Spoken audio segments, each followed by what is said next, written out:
Welcome to the Trivium, where simple questions can lead us down many tangents. The trivia in Greek, or trivium in Latin, was an intersection between three roads where people tended to gather, gossip, debate, and leave their thoughts on ancient graffiti. The Hermetic practice of trivium evolved through Plato's rationale of Greek education, as centered around the dialectical curriculum of grammar, logic, and rhetoric. It then evolved during the medieval and modern periods into what we call trivia and trivial topics of discussion. If you're anything like me, you resent the tradition of multiple choice quizzes and education which emphasizes memorization over deeper understanding.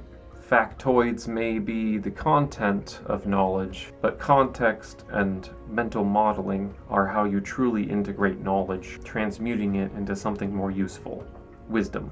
In dedication to my patron deity, Hermes, I'd like to reclaim the term in a hybrid practice of posing a trivial question with trivial answers, but going deeper into the question than one might tend to do.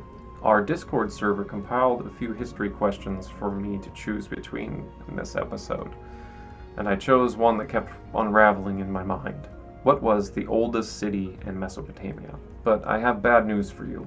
Even if you're a good student who read the textbook and circled Eridu, accepting that answer without nuance might prime you with assumptions that could lead you to misunderstand the Mesopotamian context in particular, and the concept of cities in general.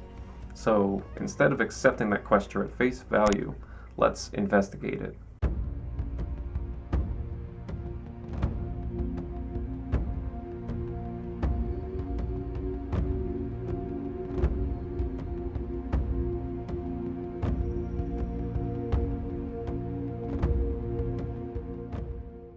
Now, let's get the textbook definition out of the way first. Let me make myself clear. I am not refuting the technical answer to this question, only the potentially misleading and colloquial consequences of this question and answer at face value. The ancient sources themselves, through the Sumerian kings list, declare that Eridu was the first city where the right of kingship first descended from heaven. Archaeologists have corroborated that Eridu, found at Tel Abu Hureyra, was settled at about 5400 BC. But there's a catch. How do we define city versus village versus settlement? Because based on traditional definition of a city or civilization, even early Eridu in 5400 doesn't fit this definition entirely. It must be said that contemporary archaeologists have largely discontinued the term civilization from their vocabulary, because, to put it neutrally, it's got some pretty arbitrary requirements. And I'm sorry I continue to use quotes with my fingers, but nowadays the definition is a bit more loose. Settlements don't need to have every single requirement met in order to qualify as a city. Based on the old definition of city by archaeologist V. Gordon Childe in the early 20th century, a city or civilization is determined by the following requirements: a densely populated settlement, specialization of labor, surplus of food, monumental architecture, state structures, a ruling upper class, a system of record keeping, development of practical sciences, importing of raw materials, and a state religion or ideology. Reducing a few of these more arbitrary definitions, like surplus of food and development of practical sciences, and even, honestly, record keeping, I've come to a more simplified 4 requirements in order to be defined as a city: high population, social classes, whether specialized, elite, or culturally diverse, monumental architecture, whether religious, artistic, or political, and influence in the region, whether economic, political, or religious. Based on this definition of city, even Eridu in 5400 BC was lacking a few requirements. Although it was a large village, it wasn't as densely populated as in later periods. Although it likely had some craft specialists, there is limited evidence of any social hierarchy or widespread specializations. Although it had some early temples, they were not as extensive as later periods, and although it would later become a major religious site and be touted as the first Sumerian city, developing early settlements tend to be more locally self-absorbed. They're just getting started out. By the Ubaid II and III periods, from 4800 to 4500-ish BC, Eridu had extensive canal networks for irrigation, which is a form of monumental architecture. It had more intense urbanization and density, and a two-tiered settlement hierarchy that implies an elite class and more elaborate temples. But by the Ubaid III period at 4500 BC, Uruk, nearby, was already a major urban center with an even larger population, more complex social organization, and a local hegemony over the region. Thus why the next period after Ubaid is called the Uruk period. This has led some scholars to contend that Uruk may have reached city status before or at least alongside Eridu did, even if Eridu was technically an older settlement with rudimentary forms of what Uruk expanded upon later. And so the semantics of the term city still heavily complicate the answer to our simple question. If the question were instead phrased, what was the oldest settlement in Mesopotamia, then we can come up with a far more inclusive and straightforward answer, I think. Sumer, in southern Mesopotamia, is not the only region in Mesopotamia, obviously. So let's redefine our scope to the Mesopotamian basin, the combined watersheds of the Tigris and Euphrates rivers. And I've taken the liberty of preparing a version of the map with a handful of the oldest settlements in the Mesopotamian river basin, with the earliest dates of their founding.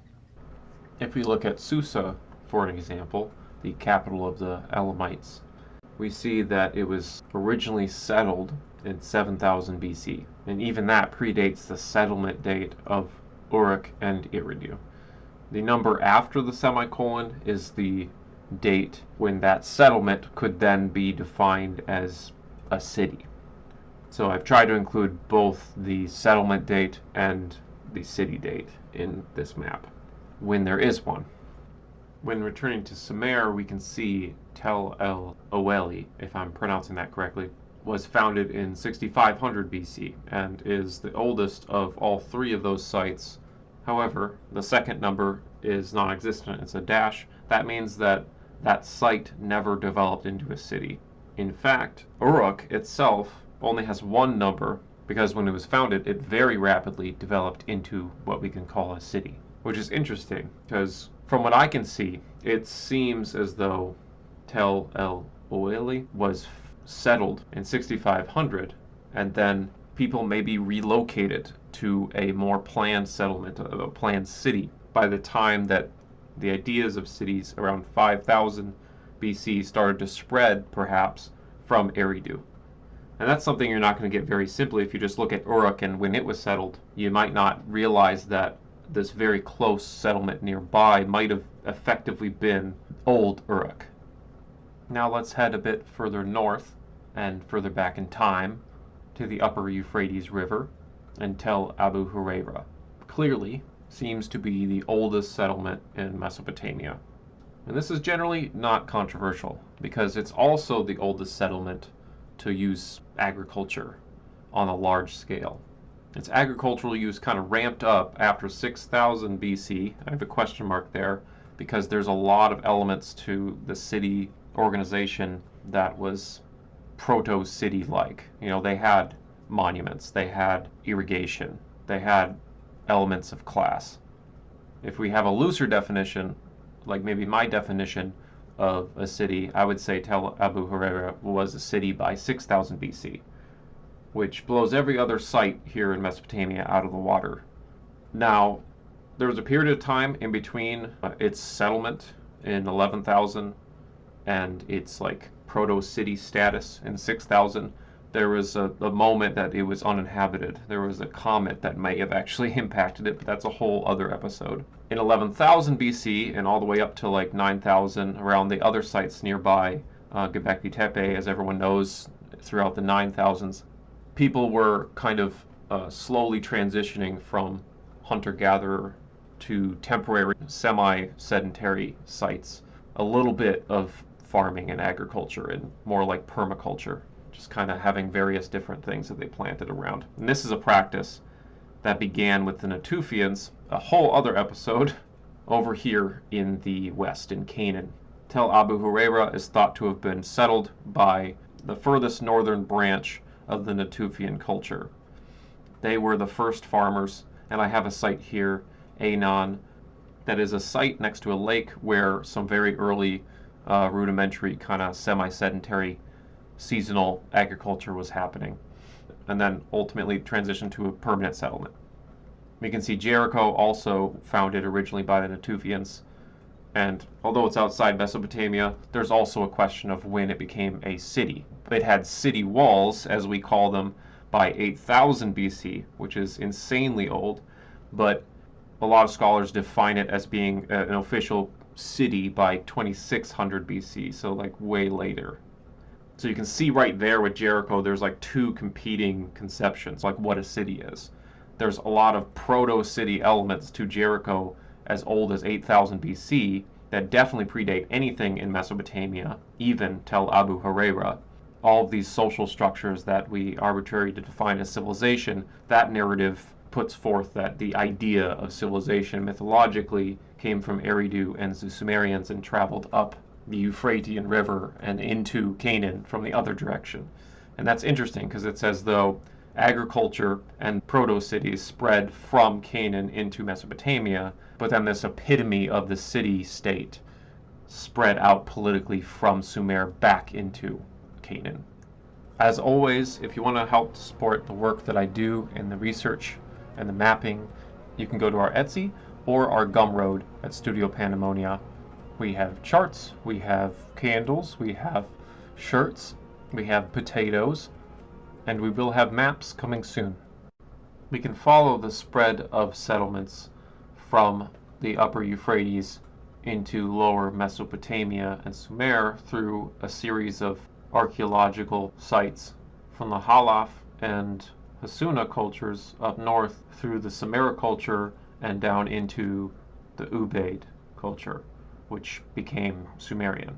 And I also want to mention briefly these early settlements ranging from Susa and the Zagros Mountains all the way up along the highlands and Gobekli Tepe in the north. These correspond with the early pre-pottery Neolithic settlements that first started to practice a combination of agriculture and herding.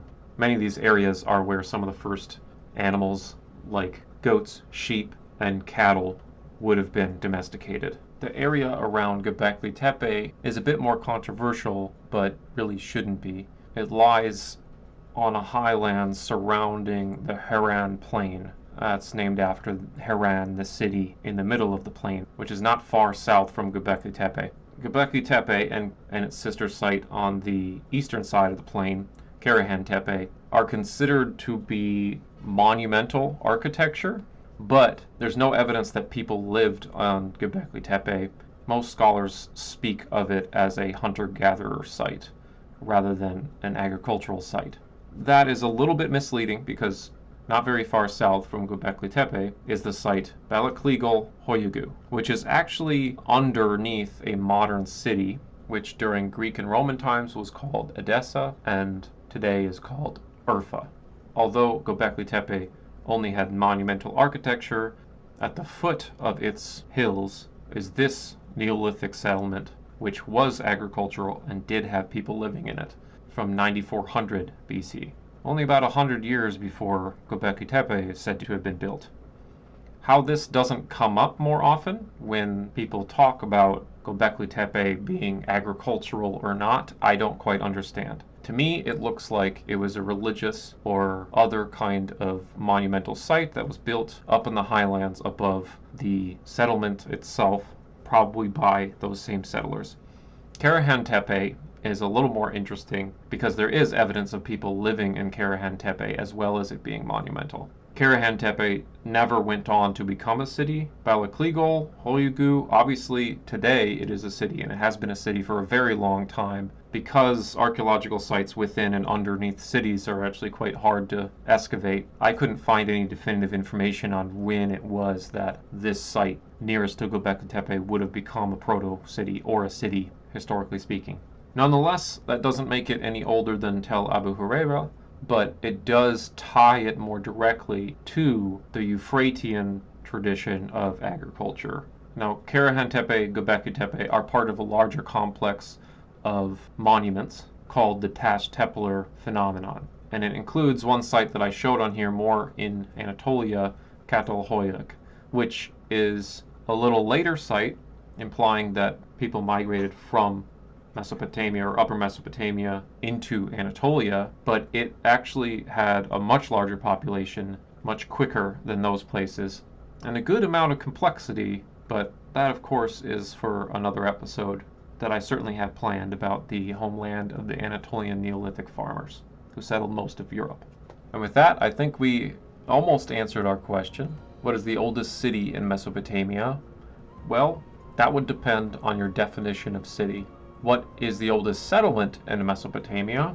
Unless there are any other sites that I haven't mentioned, or we discover any new sites in the future, it seems to be Tel Abu Hureyra on the Euphrates River in Syria. I hope you found this a little enlightening, if a bit pedantic. Leave a like and subscribe for future episodes, and leave your comments on anything else you think I didn't mention, and what you think about my hypotheses, and how would you define a city? And what other simple history, geography, or other question do you think deserves a deeper dive? And I may just use your question in the next episode of this series. See you again next time.